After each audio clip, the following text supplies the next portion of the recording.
This study is the first study to come out that actually looks at creatine and hair loss specifically. 19 participants in a placebo group and the creatine group. What they found is they're taking 5 grams of creatine for 12 weeks. Both the placebo and the creatine group increased in total testosterone. Both groups decreased in free testosterone. There was no change at all in placebo or creatine groups in DHT levels. They're saying because of this study, creatine does not cause hair loss. We're not increasing DHT, and because finally someone looked at the hair follicle and saw no changes, it does not cause hair loss. All right, I have some issues with this study. First of all, the testosterone was super low in these participants. So these were 18 to 40-year-olds, and their starting testosterone level was an average of 288. That means there were people in the creatine group who were starting at a testosterone of 50 or 100. Very low. It's very low.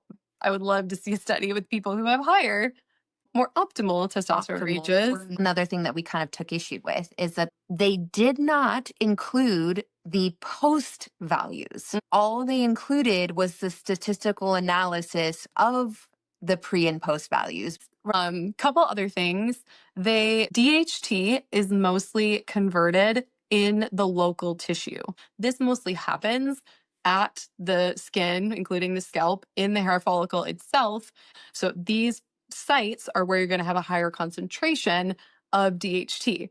In this study, we only looked at the plasma levels from a blood draw. But that's not where you would see the DHT. They did bring that up and say DHT levels could be higher at the hair follicle. My other big beef with this is that they looked at just the vertex of the head.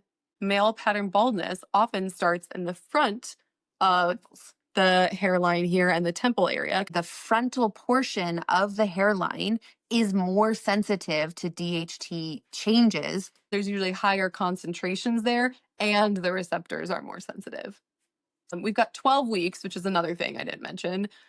This can often take months to years. They were only taking 5 grams. Most people will often do a loading dose. So many professionals saying this is great news. I've always been recommending it. I think this contributes to the data to say if you take men 18 to 40 with low testosterone and give them 5 grams, probably not going to have hair loss in the top of their head by 12 weeks.